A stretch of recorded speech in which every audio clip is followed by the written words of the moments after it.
누군가 저에게 이태원 발생한 참사 의미가 무엇인가, 어떻게 봐야 되는가, 그것을 물어봤습니다. 좀 시간이 되면 그걸 좀 정리해서 좀 글을 써주면 좋겠다. 마음에 소화가 안 돼서 힘들다. 그런 얘기를 했습니다. 요즘에 이 예민한 문제에 대해서 어떻게 얘기하는가, 아다르고 어다르기 때문에 전달이 잘못되면 굉장히 어떻게 보면은 상처가 되는 말들이 될 수가 있죠. 고민을 많이 했습니다. 저는 현대 사회의 위기, 또 온 인류의 위기를 위기 혹은 운명이라고 할 수 있는데, 이런 것들을 상징적으로 보여주는 사고가 아닌가 생각이 듭니다. 누군가의 계획 혹은 의도로 만들어진 비극이 아니었습니다. 그냥 밀어 이 외침은 그저 앞이 보이지 않아서 우리도 빨리 앞에 가서 즐기고 싶다, 그런 마음을 담은 것뿐이었습니다. 또 파도치는 바다나 높은 산의 절벽에서 발생한 사고도 아니었고, 행정과 제도가 아주 잘 구비된 대도시 한 도심 가운데 발생한 사고였습니다. 인공지능 시대, 또 우주 시대를 열고 있는 인류가 여전히 치명적인 위험, 환경오염이나 기후변화나 자원 고갈이나 경제, 전쟁 위기에 서 있는 이유도 이와 비슷하지 않는가 생각을 해봅니다. 참사가 나에게서 비껴간 것으로 안심할 것이 아니라, 또 잊어버릴 것이 아니라 세상과 또 나를 돌아보는 계기로 삼아야 될 것입니다. 세상의 끝날, 내 삶의 끝날이 생각지 못한 곳에서 맞이할 수 있고, 그러므로 우리는 언제든지 예수님 앞에 서도록 항상 기도하는 믿음을 준비해야 되겠습니다. 오늘 말씀이 우리에게 필요한 말씀이 되시게 하시기를 기도합니다. 1절을 보겠습니다. 예수님은 부자들을 헌금하는 것을 보십니다.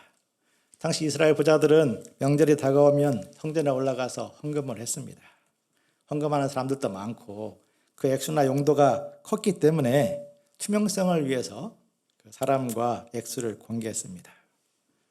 이렇게 헌금을 가져오면 이제 공개를 합니다. 제베드로 특별감사 헌금 1억이요. 그러면 이제 여기저기서 막 감탄하는 소리가 나왔을 것입니다. 와, 제베드로 역시 하나님이 축복하는 사람이야. 나는 언제나 저렇게 한번 질러볼 수 있을까? 부럽다, 부러워. 그런 분위기에서 어떤 가난한 과부가 2렙돈을 헌금한 것입니다. 페트라, 감사 헌금 2렙돈이요. 2렙돈은 대략 1,500원 정도였기 때문에 부자들의 헌금과 비교되어서 정말 하찮게 보였을 것입니다. 그러나 예수님은 다르게 말씀하십니다. 3절을 같이 읽겠습니다. 시작. 이르시되 내가 참으로 너희에게 말하노니 이 가난한 과부가 다른 모든 사람보다 많이 넣었도다. 어떤 점에서 가장 많이 넣은 것입니까? 과부의 헌금 생활은 주변 사람들에게서 조금의 인정이나 박수를 받지 못했을 것입니다. 오히려 거액을 헌금하는 분위기를 망치는 부끄러운 헌금, 또 부끄러운 사람처럼 매도될 수 있습니다. 만약 과부가 사람들만 바라보았다면, 그래서 비교하는 마음으로 계속 공격을 받았다면 그녀는 헌금 대신 조용히 사라지는 길을 선택했을 것입니다. 더군다나 2렙돈은 과부의 생활비 전부입니다. 2렙돈 헌금하고 나면 손가락 빨고 금식을 해야 됩니다. 많은 사람들이 분위기 봐서 혹은 자기 주머니 사정에 따라서 헌금을 합니다.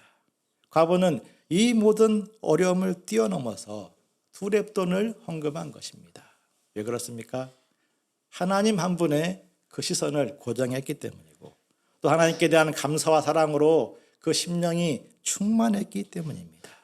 그것이 그녀의 마음의 중심을 차지하고 있었기 때문입니다. 그러므로 과부는 가장 많이 넣은 사람입니다. 과부를 칭찬하는 예수님, 이 예수님과 성전을 보며 감탄하는 사람들이 대조가 됩니다. 5절을 보십시오. 사람들은 아름다운 돌과 헌물로 꾸며진 성전을 보면서 탄성을 지르고 있습니다. 와, 멋지다. 웅장하다. 와! BC 20년부터 성전 확장 공사를 시작하여 AD 46년 만에 이제 성전 봉헌 예배를 드립니다.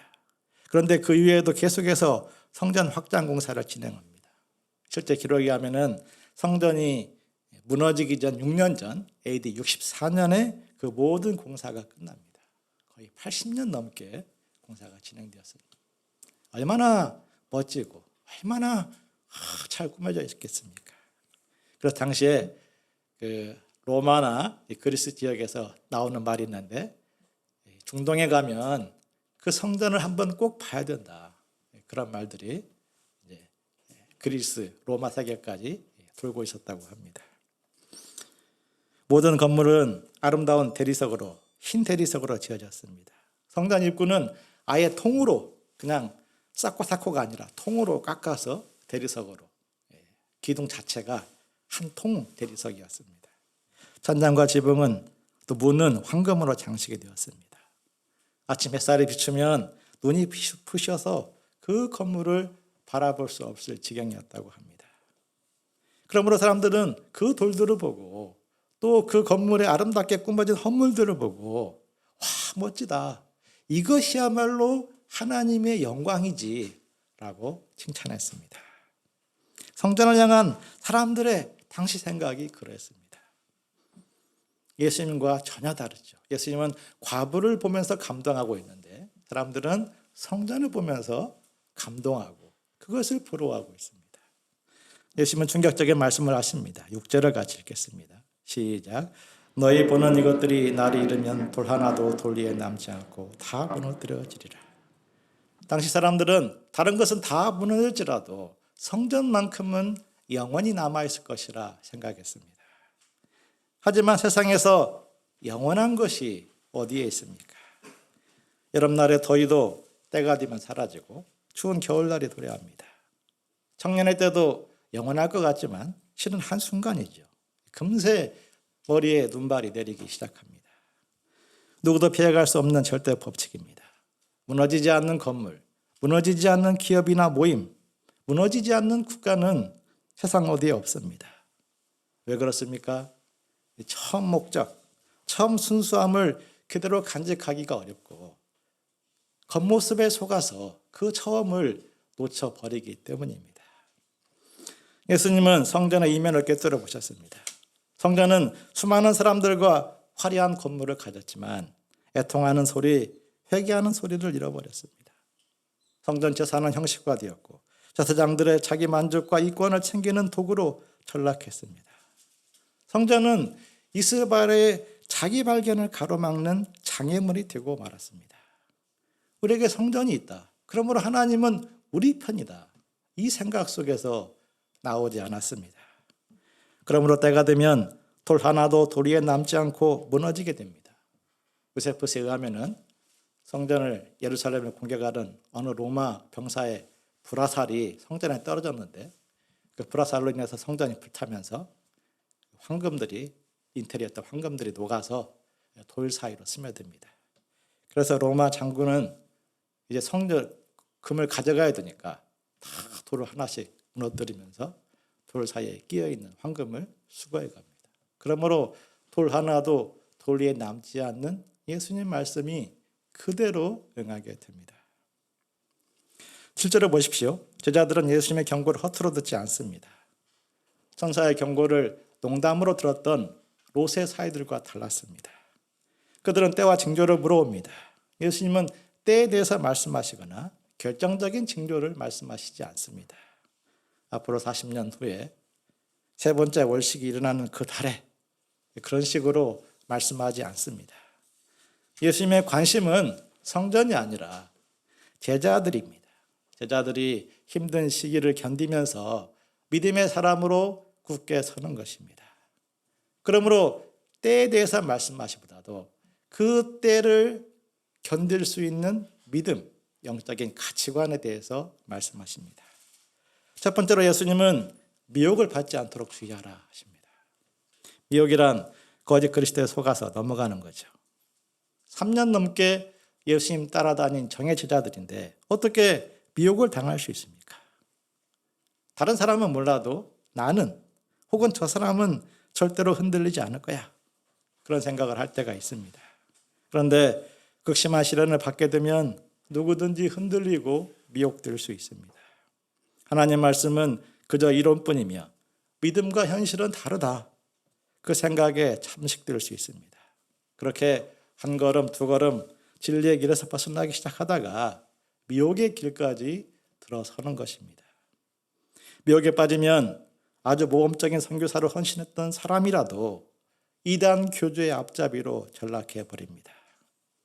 성경은 선줄로 생각한 자들은 넘어질까 조심하라 경고했습니다. 주님 가르쳐 주신 기도대로 우리를 시험에 들게 하지 마옵시고 우리는 매 순간 두렵고 떨림으로 기도해야 됩니다. 범사에 겸손히 기도하며 구원의 은혜와 부르심을 따라 살기에 힘써야 됩니다. 우리 인생을 마치는 그날까지 우리에게 믿음을 지키고 그 믿음대로 사는 사람이야말로 진정한 위너인 것입니다. 9절을 보십시오. 말세가 다가올수록 난리의 소문이 끊이지 않습니다. 그럴지라도 두려워하지 말아야 됩니다. 세상 끝날은 그리 속히 오지 않기 때문입니다. 민족이 민족을, 나라가 나라를 제적하여 전쟁을 벌입니다. 곳곳에 큰 지진이 있고 기근이 있고 전염병이 있게 됩니다. 아무도 예상하지 못한 천재지변이 발생할 수 있습니다. 천재지변보다 더 무서운 것이 있는데 그것은 사람을 통한 박해입니다. 제자들은 예수님의 이름으로 살다가 존경 대신에 모욕을 받고 감옥에 들어가게 됩니다. 그런 일들은 제자의 확신이 되고 믿음으로 살고 있다는 증거가 되어집니다. 14절을 보십시오. 예수님은 어떻게 변명할 것인가 미리 궁리하지 말라고 말씀하십니다. 사실 힘든 상황에 부딪히게 되면은 우리 머릿속에는 자연스럽게 어떻게 빠져나가지? 그 생각들이 매 순간 찾아옵니다. 그런데 그런 생각에 귀를 기울이기 시작하면 사탄의 노림수에 넘어가게 됩니다. 힘든 때일수록 성령의 음성에 귀를 기울이며 담대함을 잃지 말아야 됩니다. 15절을 보십시오. 하나님은 모든 대적이 능히 대항하거나 변박할 수 없는 구변과 지혜를 주십니다. 누구든지 하나님으로부터 구변과 지혜를 받을 때 힘있게 복음을 전할 수 있습니다. 지난주 토요일에 저는 경민 목자 어머니 생일 파티에 기도해달라는 요청을 받고 참석해 되었습니다. 복음으로 초청하기 위해서였는데 어머니를 초청하기 위해서였는데 정말 기도만 하고 왔습니다. 왜냐하면 경민 목자님이 다 했기 때문입니다. 경민 목자는 어머니에게 하나님과 구원과 영생의 복음을 간절하면서도 또 겸손하면서도 확실히 있게 증거했습니다. 제가 수십 년 목자 생활을 했지만 자기 어머니에게 이렇게 겸손하면서도 확실하게 복음을 증거한 사람을 처음 봤습니다. 목자로 살면서 느끼는 것이지만 가족에게 복음을 전하기가 제일 어렵습니다. 가족에게 복음을 전할 수 있는 사람이라면 세상 누구에게든지 무슨 복음이든지 다 전할 수 있습니다. 그런데 경민 목자가 누구입니까? 우리가 아는 이 경민 목자님이 어떤 사람입니까? 부담스러운 자리라면 늘 피해 다녔던 사람입니다. 그죠? 조금의 부담을 지고자 하지 않는 그런 마음으로 여태까지 살아온 사람이었습니다. 그런데 겸손히 그리고 그 모든 부담을 넘어서 심정 있게 복음을 전하는 것을 보았습니다. 저는 그동안에 여러 연단받은 것이 어떠지 않았음을 보고 하나님께 깊은 감사를 드리게 되었습니다. 누구든지 자신의 부족함이나 험한 세상을 두려워하지 아니하고 하나님을 바라보고 연단을 받으면 때마다 구변과 지혜를 주심을 체험하게 될 것입니다. 16절을 보십시오. 예수님은 제자들에게 장밋빛 미래를 약속하지 않습니다. 제자 중 몇은 부모와 형제와 친척과 벗으로부터 배신을 당하여 죽임당할 것을 예고하십니다. 예수님의 이름 때문에 모든 사람에게 미움당할 수 있습니다. 그럴 때도 예수님 말씀하십니다. 18절 19절을 같이 읽겠습니다. 시작. 너희 머리털 하나도 상하지 아니하리라. 너희의 인내로 너희 영혼을 얻으리라. 누군가에게 지속적으로 미움받으면 계속해서 공격당하면 어떻게 됩니까? 스트레스로 인해서 이 머리털이 빠지게 됩니다. 그죠? 피부 트러블도 생기고 안면 홍조증도 생길 수 있습니다. 공황장애에 빠지기도 하고 심각한 우울감에 매 순간 시달릴 수 있습니다. 예수님은 이미 제자 중 몇이 죽을 것을 예고했습니다. 그렇다면 머리털 하나도 상하지 않는다는 이 말씀은 모순이 되는 건 아닙니까? 왜 이렇게 모순되어 보이는 말씀을 하시는 것입니까? 이 말씀은 무슨 뜻이겠습니까? 이는 온전한 구원을 말씀합니다. 흔히 말만 잘하는 신자를 보면 저 사람은 입만 천국 가겠네 이렇게 말합니다. 만약 머리로는 영적인 생각을 막 하는데 실제 삶에서는 움직임이 없다면 이 머리만 천국 가겠네 라고 말하게 될 것입니다. 또 생활은 건전한데 간혹 가다가 마우스로 이상한 클릭을 하고 있다면 손모가지 없이 천국에 가겠죠. 그렇죠? 그런 표현이라고 볼 수가 있겠습니다. 머리털 하나도 상하지 않는다는 말씀은 삶 전체가 변화된 온전한 구원을 말씀합니다. 온전한 구원은 저절로 되는 것이 아니라 고난 가운데 연단받음을 통해 준비됩니다. 고상한 고난은 아무것도 없습니다. 고난은 항상 고통스럽고 끔찍하고 몸과 마음을 상하게 만듭니다. 억울함으로 잠을 이루지 못하기도 하고 한없는 우울감으로 사망의 음침한 골짜기를 지날 수도 있습니다. 그럴지라도 인내하고 견뎌야 합니다. 상처와 어둠에 영혼의 안방을 내주지 말고 말씀을 붙들고 기도해야 됩니다. 섭리편에서 보고 감사가 나올 때까지 인내해야 됩니다. 고상한 고난이 없는 것처럼 고약한 연단도 없습니다. 하나같이 우리 영혼의 성숙에 필요한 연단인 것입니다. 우리가 자기 죽기까지 인내하면 머리털 하나도 상하지 않는 온전한 영혼이요 온전한 하나님의 자녀로 성장할 것을 믿습니다.